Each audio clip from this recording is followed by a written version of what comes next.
My sister-in-law is neglecting my niece's hair. I tried to help and now she's furious with me. Neglect your sister-in-law. I, 22 female, have an older brother, 28 male. Let's call him Adam. Adam is engaged to Sarah, 26 female. They have 2 children, Zach, 8 male, and Zara, 6 female. By the way, this comes from miserablehead805 on the r/OK storytime subreddit. So Adam and Sarah have been on again, off again for about 10 years or so. They dated in high school and obviously got pregnant young. They broke up and got back together quite a few times after Zach was born. I looked after him quite a bit. Eventually, Adam and Sarah got a place together, and that's when they had Zara, the niece I am referring to. After Zara was born, it was clear my brother Adam was not the father. Oh boy. Ouch. Boy.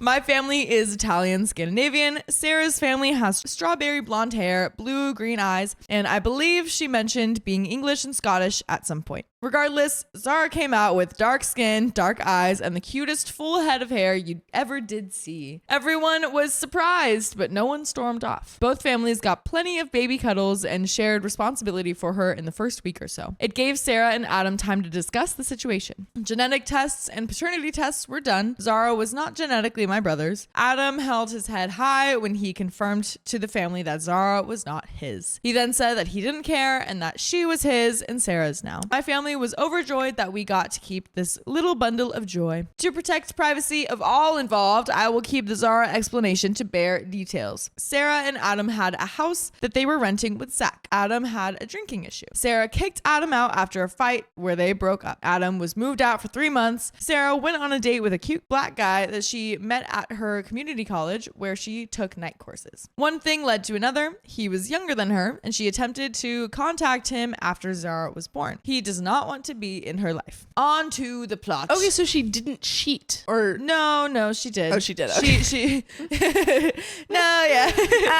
she went on a date with the black guy, and then. But I thought they had broken up. But maybe he just kicked her out. Oh, I see what you're saying. Yeah. Oh, yeah. Sarah utterly refuses to do Zara's hair. Zara has 4A, 4B hair. That's fully neglect. That's full on neglect of a child. Yeah, if you don't do their hair. It's coily and beautiful and long. She was paying someone at her salon to do Zara's hair every other week, and that person no longer works there, or that is what Sarah is saying. Zara, who used to rock braids and buns, now had dry, itchy scalp and hair shoved into a tight ponytail. That is ridiculous. That's ridiculous. I have asked Sarah about it multiple times and even offered to learn on my own time to help with Zara's hair. I have a decent amount of experience styling curly hair, as my mother and I both have thick, dark, curly hair. My brother is blonde and blue-eyed like our father. Sarah always brushed me off and said that she would get around to it and never did. A few more weeks went by, and every time I saw Zara, she would be fussing with her hair or itching her head. It made me so sad to see her like that, and remembered how if my mom didn't do my hair for me, it got dry, itchy, and knotted. I couldn't imagine how uncomfortable it was for Zara. She used to love jumping into my arms and showing me her newest do. I finally had enough, and on a night I was babysitting, I sat Zach in front of the Polar Express for the first time and took Zara with me into the bathroom. I came prepared with about a dozen saved YouTube tutorials and full shopping bag from the black-owned hair studio in town. I showed them pictures of Zara's hair, and they loaded me up and gave me a ton of useful tips and YouTube channel suggestions. I sat her down on the counter and got to work. I washed her hair in the sink, I moisturized and detangled. I decided on a cute twisted French braid style and finished off with doing her edges. That sounds like so much fun. This sounds great. She looked cute. She was so happy she couldn't stop looking at herself in the mirror. That's so cute. When Sarah came home, the kids were already in bed. She thanked me for looking after the kids and went to go check on them. I was putting on my boots when she stomped up to me and the following exchange occurred. Sarah, why on earth do you think that you could mess with my daughter's hair? Me, I just washed and styled it. Zara likes it. Sarah, it's coming out tomorrow. Don't do her hair again. I am her mother. Me, look, I'm sorry. Zara's hair was bugging her. I tried to talk to you about it several times. I won't do it again, but please don't take it out. She likes it. Sarah, save it. I wash it when she has her baths and I brush it out of her face every day. Me, Zara needed to have her hair done. It looked terrible. Her scalp was irritated. Sarah says, oh, so you think I'm a terrible mother? Is that it? It's exhausting. So exhausting. Then the conversation devolved and it ended up with her asking me to leave. I drove home and I thought I would let her cool down. This was about a week ago and she had since turned my family against her family. My family thinks I did nothing wrong. My mom even told me she brought up to Sarah that curly hair is a lot to handle herself weeks ago and basically offered to help with Zara's hair completely independent of me. My mom got essentially the same response as me from Sarah. Sarah's family are all on her side, aside from a few. She's basically trying to imply that I did the same thing as dyeing her hair bright pink or getting her ears pierced without talking to her. Her family is telling me that I should have not touched Zara's hair, that Zara likes her hair and likes matching with insert random female cousin with pin straight red hair who sometimes wears ponytails. I was incredibly disrespectful for insinuating that Sarah is a neglectful mother. I was even told that I am lucky if I can ever see my niece alone again. Whoa. Oh my gosh. Whoa. Even if she likes matching the ponytails, like, yeah, it's you have different still, hair. Yeah, and she still obviously likes, doing these other hairstyles and stuff. So like, why not just let her have fun with all that? I think like really quick, because I know there's more. I think that there are stories where we've seen like family members who like are not the same race as their like young niece or grandchild or something, and then they like completely mess up their hair because they think they know what's best, right? And they don't ask. Yeah, which is somewhat a similar situation in that we're seeing that OP did not ask or like get permission. Yeah, but I think it's different here because she's actually trying to take care. Like we have the opposite thing where a parent is not taking care of their child's hair, right? And OP's like, okay, well this child is experiencing a lot of discomfort and is trying to help. Right. Today, Sarah has posted the annual Christmas tree decorating on Facebook, and Zara has her hair done up in some sort of bun, and it looks brushed, but very dry. I am not invited to the family Christmas at their house this year. I am instead going to my mom's out of town. Tear me to shreds if I'm wrong, Reddit, but I don't think I am. Am I the a-hole for insinuating that my sister-in-law is neglectful for not doing my niece's hair? And there is an update, but what's our answer? No. I think she is neglectful. I think if any parent is not taking care of their child's hair, regardless if that's like, let's say you have a child who has straight hair and you're not brushing their hair, that's neglect.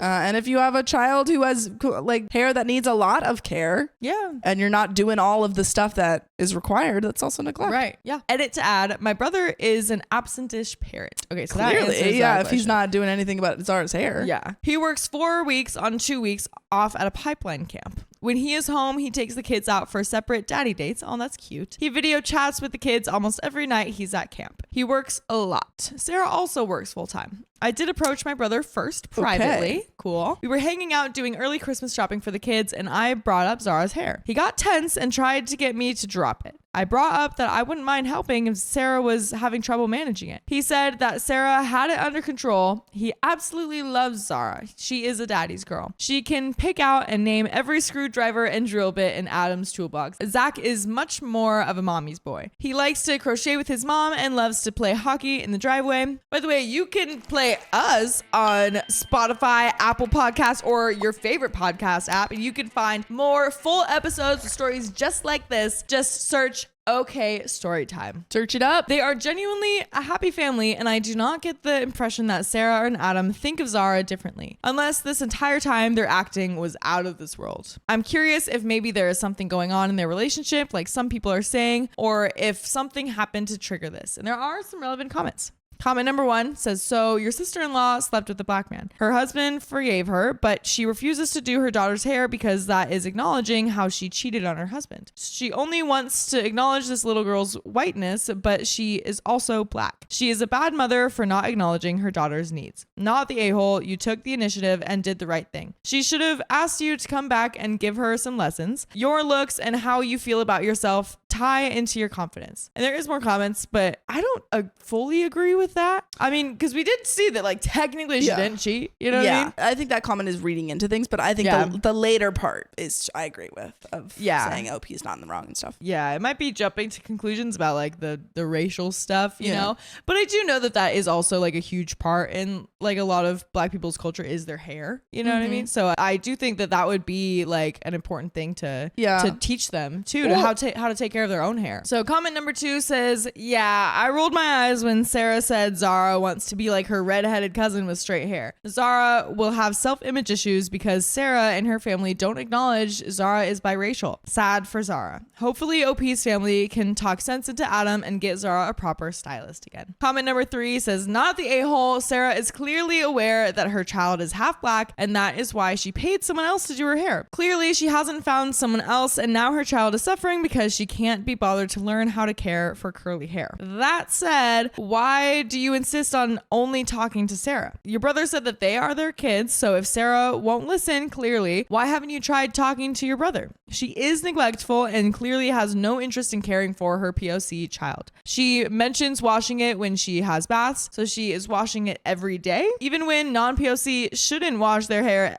daily unless it's really dirty. She is damaging her child's hair. Unfortunately, this isn't your business, and the only way you can help is when she is older and is able to take care of her hair herself. Until then, that poor child is stuck. The "you're the a-hole" comments are ignorant, and that's the end of it. The only thing we do know that OP did talk to her brother, so right. Maybe the commenter is wondering if they can do that like after this, because I think she talked to the brother like first, but I guess she could try again. But it does seem like that's not really an option. No, I think all you can do is, if it's not to the point where it doesn't seem like it's to the point where you could get CPS involved or anything, all you can do is know that you didn't do anything wrong. You tried your best. And like offer yourself and your services and stuff to your niece whenever she wants them and whenever she's able to like go to you and stuff. Yeah, because then like if it is a money issue that she's like not taking her to stylists and stuff anymore, then like why is it an issue that like OP is doing the hair? Like that's just I think it's literally it seems like it's just a thing of the sister-in-law thinks that any help from OP is slight to her and her parenting. But that's the end of that story. Yup.